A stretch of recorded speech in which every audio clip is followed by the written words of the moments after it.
my trail running friend. Why did we meet at 7 a.m. to hike up this mountain? Because I am training to do the Grand Canyon in September with my brother and his wife. And the reason we're doing it this year is because I am turning 60. Woohoo! And my brother just turned 70. So obviously we're 10 years apart. And since it was a significant decade for both of us, we decided that we would do something significant. Well, even coming up this is significant right now. And by Labor Day, I hope to do this twice in a row and then go do 10 more miles after that. So I'm trained up, and September 20th is when we're actually doing the rim to rim. So let's see, this round trip, this is like 5.5 miles? Yes. So what's the actual rim to rim distance?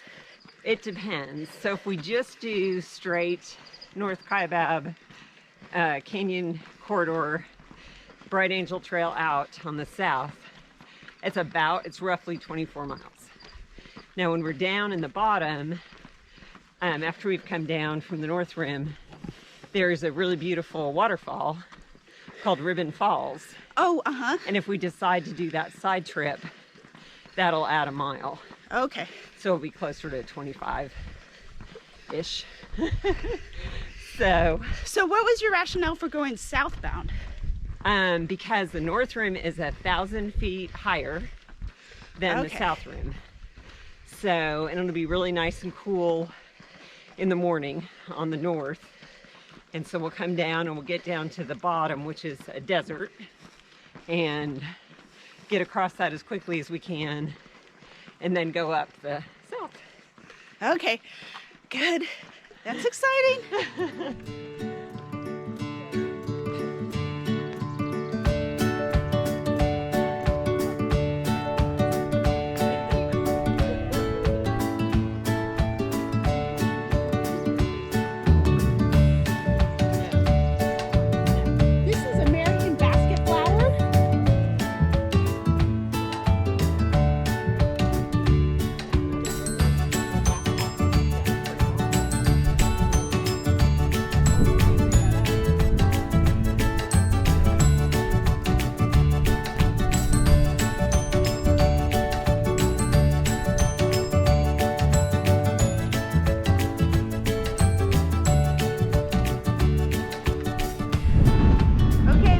Lookout point at the top of Mount Scott. It's a beautiful view.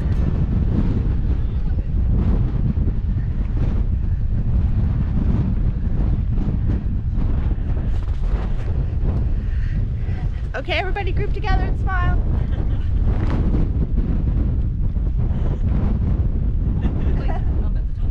Here we are. Yay!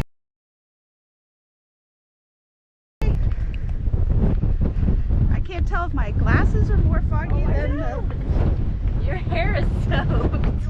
my hair. Yeah. Oh, It feels like you just got out of the shower. I didn't wear my hat. I didn't feel the need. Okay, here we go.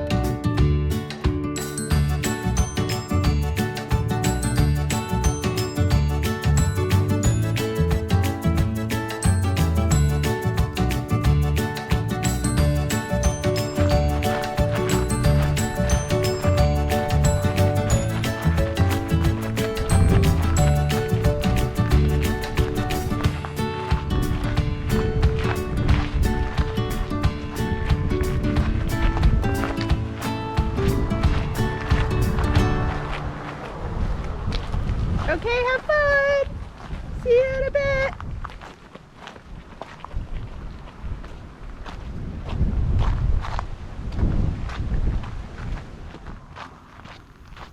So here I am hiking the Fire Road, or what we call the Fire Road. I'm not sure if it has an official designation here at the Refuge, I'm hiking. My friends have taken off running. I'm taking a break from running because I broke my toe a few weeks ago and just making sure that it stays healthy for my trip to the New Mexico Rocky Mountains and southern Colorado. And so I'm just walking along here. This is on the east side of the Wichita Mountains. We just came down from Mount Scott right there. There's still a little bit of fog up at the top. I'm gonna hike along here, turn around about the same time that they turn around, which they said would be about an hour and a half. So I'll get some good miles in, training for backpacking and hiking. And the Rockies, we went up that mountain, but the elevation gain is nothing like we'll experience going up to Wheeler Peak in a few weeks.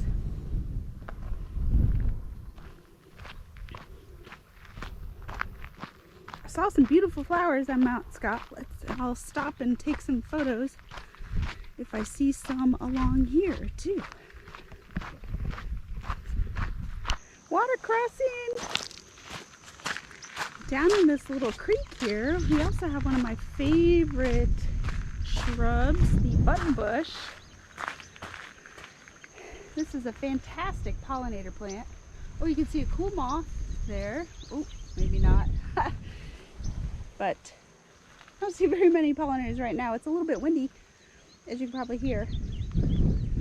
So this might not be, maybe there's some pollinators on the far side where it's a little sheltered. But button bushes, they like water. They like to have their roots a little bit wet. So it's no surprise to find them along this little drainage. And you find them along lakes, shores, rivers. Some little birds chirping in there. Not sure what those are. Oh, and then these on the far side aren't open yet. See some dragonflies.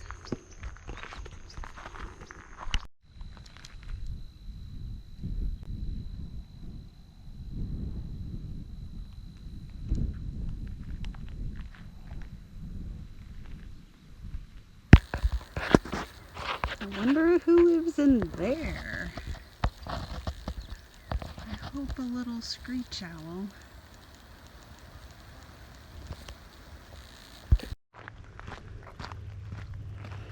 I like these little sections out in the grassland. This is called cross timbers habitat. It has these short oak trees. These appear to be mostly post oak. And we've got the grassland in between. This is a real iconic ecoregion for central Oklahoma.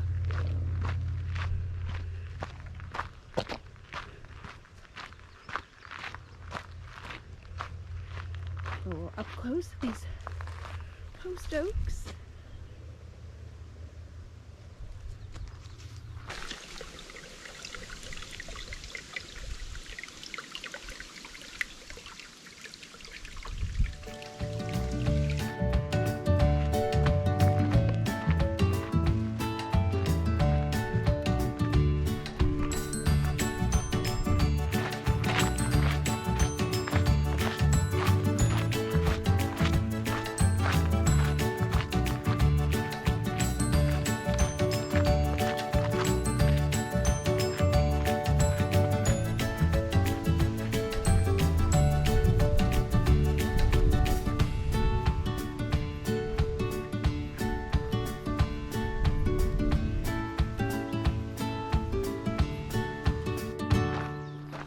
Let's see, I'm about almost 2 miles in, and the surface has changed to this gravel that they must have brought in. I think this road is used to help maintain or like deal with fires if they happen, hence the name Fire Road. But they probably had, it's a pretty fairly steep hill for what I've covered so far. So I'm not surprised they had a bunch of erosion and felt the need to bring in rock material. Oh, you can see a little bit more.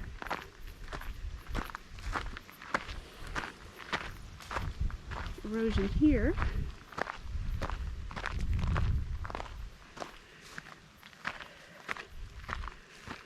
Somebody just passed me on a mountain bike. This looks like a fun road.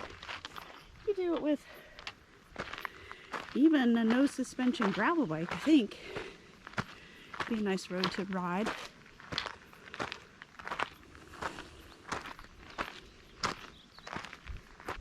So this road kind of goes on the east side of the refuge, and this must be the refuge fence, the refuge boundary.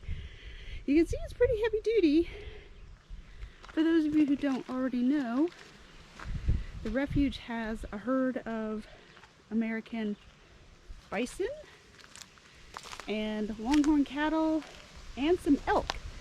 So this heavy duty fence is to keep those animals in, because the neighbors don't want a herd of buffalo on their property.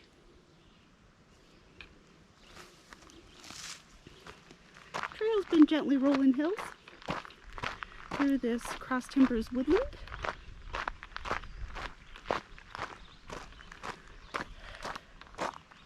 It's been overcast, which is nice. It's kept it a little cool.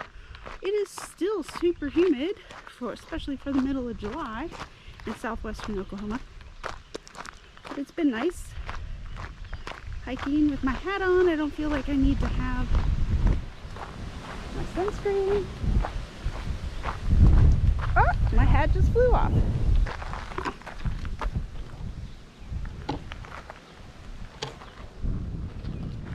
It's getting a little breezy. We're supposed to have storms this afternoon or evening. I'll be on my way home way before that.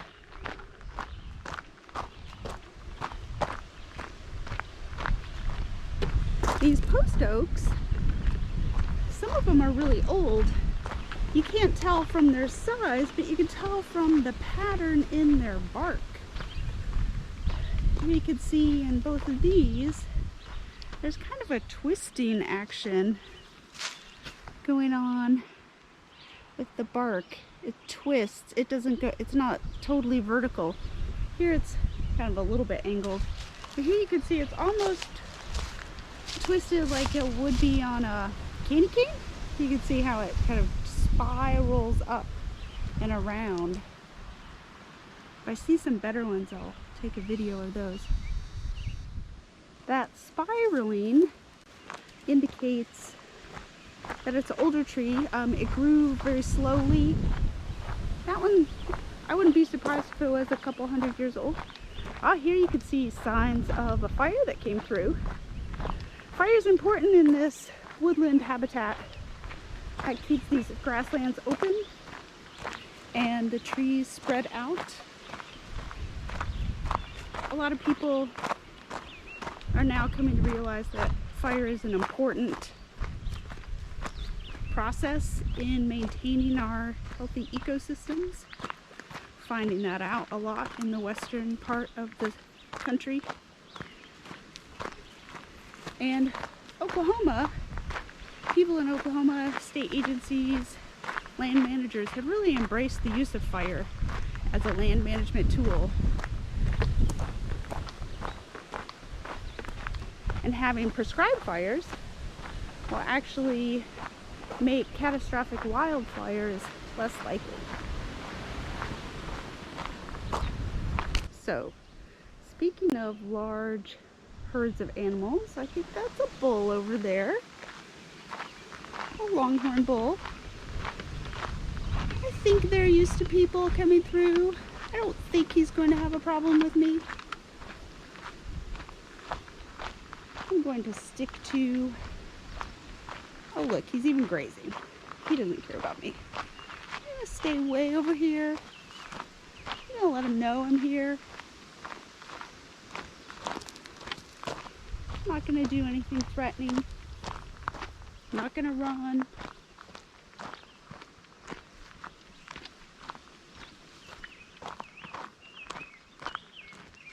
A lot of the animals, even the bison along here in the refuge, are used to people, so don't find us a threat or a predator or anything. So you are generally safe if you don't approach them.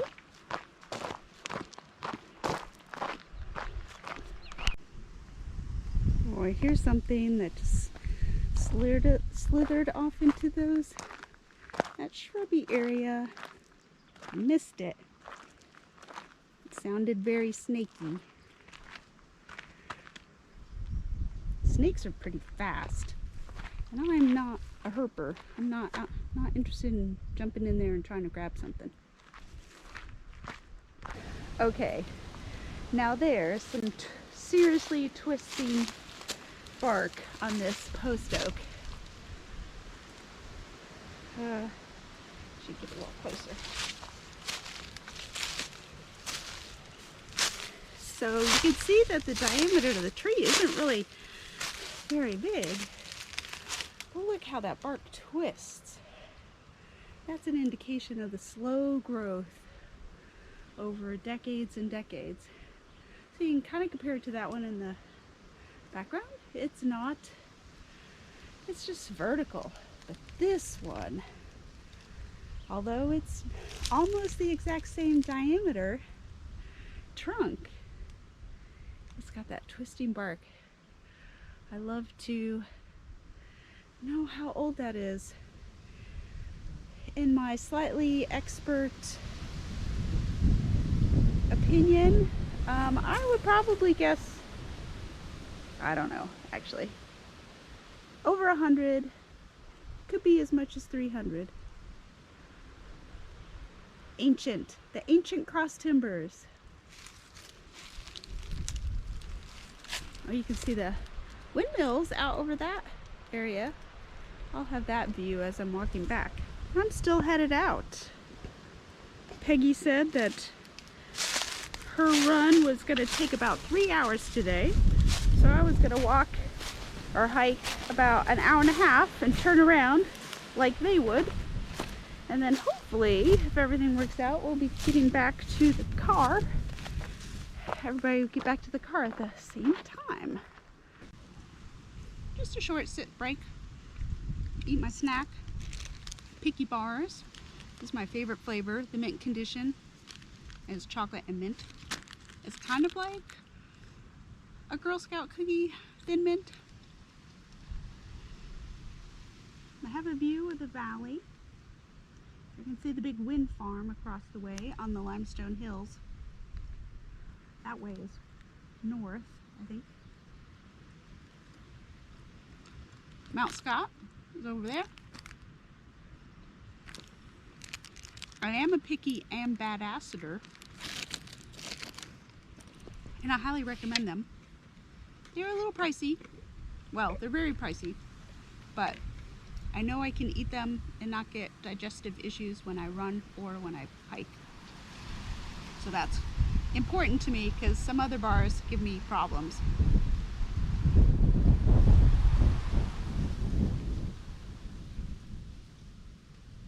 I am still old school. I love my Nalgene bottles.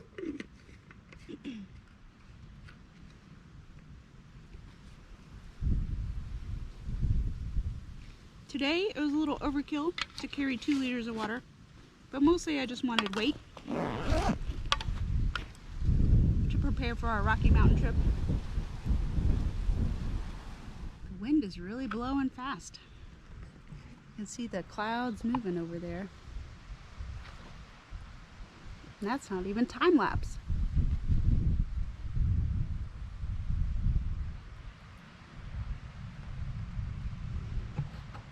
So I got a text from my friends. They're about a mile behind me now that I've turned around. And they're headed back too. So I don't want to sit for too long because I don't think they sat.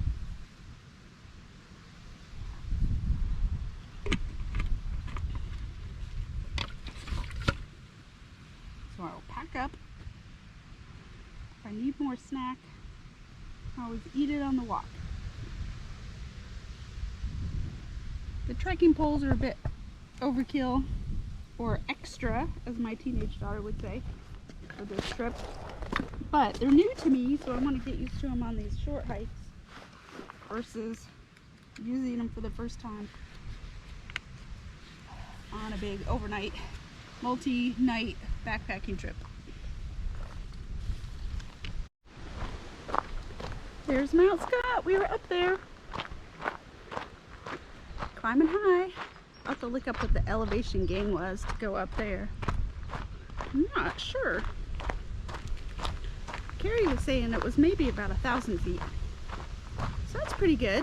I think for my trip plan for us in the Rocky Mountains is to only do about 1,000 or 1,500 feet a day, since we are not used to it.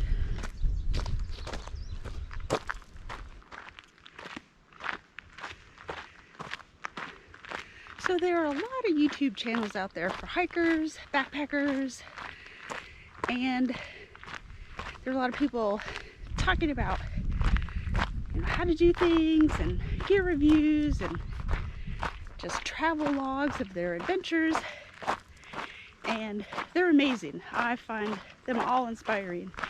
Dixie of Homeland, Homemade Wanderlust, Darwin on the Trail, Kyle Hates Hiking. He's funny. Hiking with Gus. But there aren't very many YouTube channels about middle-aged women or women older than middle-aged.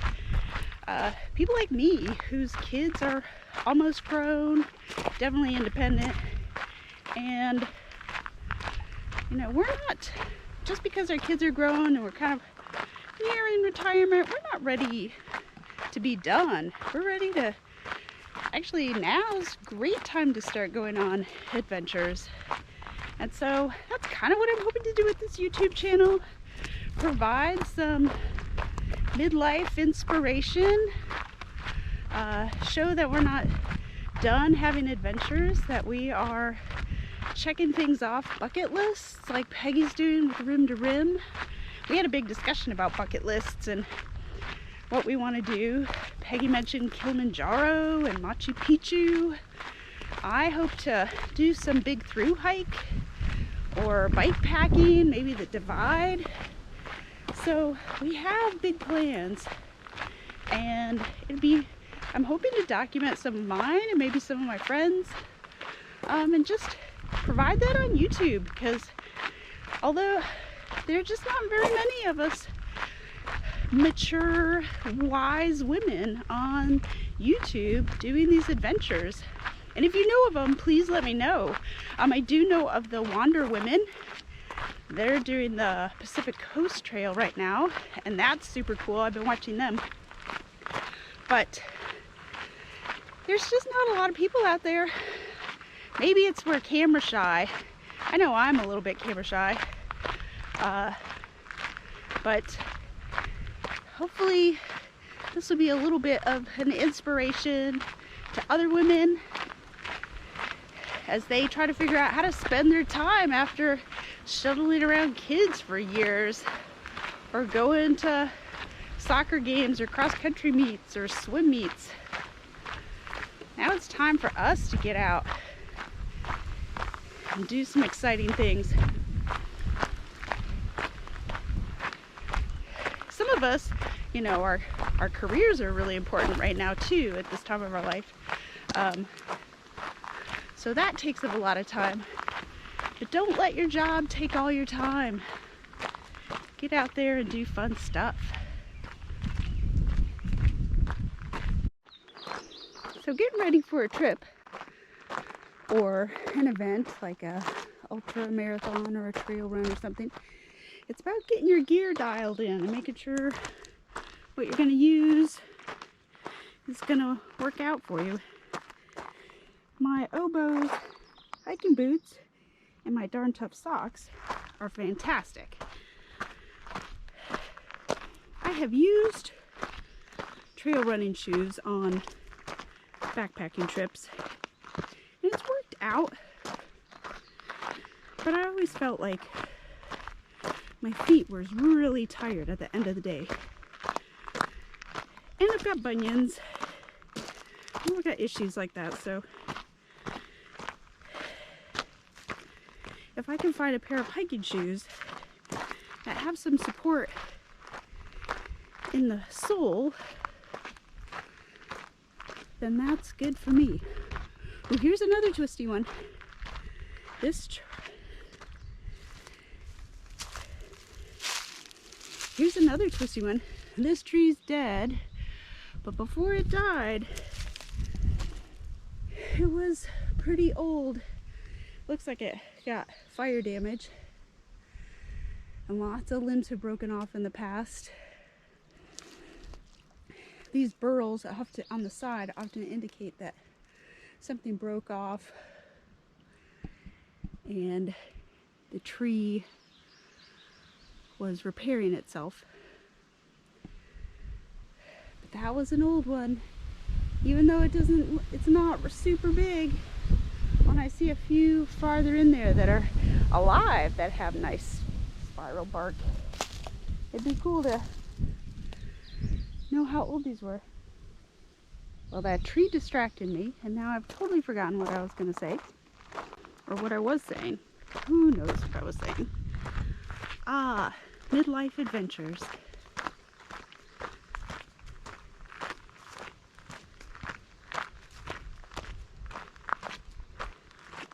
Oh, dialing in gear. That's it. So that's why I'm using the trekking poles. Again, a little extra for this pretty much gravel road. But it's good to get used to holding them in my hands. It's good to get used to not leaving them when I have a snack stop. It's good to just practice with them. Like the rhythm. I don't have a lot of good rhythm.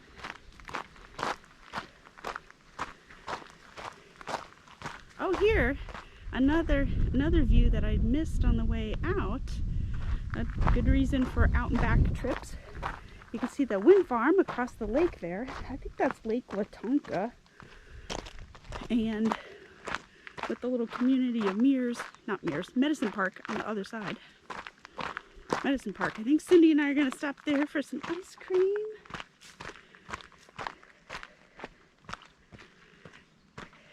And so my socks and shoes are good. I'm not convinced about my shorts. I didn't wear compression shorts because I feel they just look weird while hiking. my very strange sense of fashion.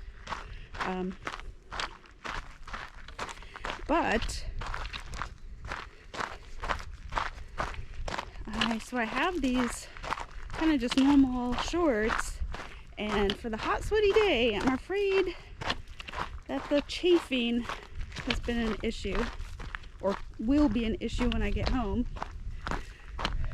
I think they'll probably do fine when I'm in the mountains, not quite as sweaty.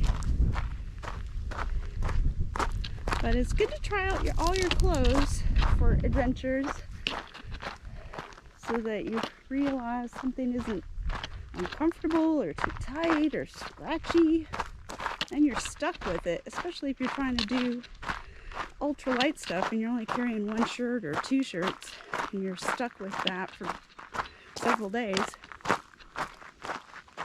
Oh, mountain biker. So far I've seen her, she went out and back, and I've seen a couple that was hiking, and then my three friends. That's it on this trail. This is not a super popular one.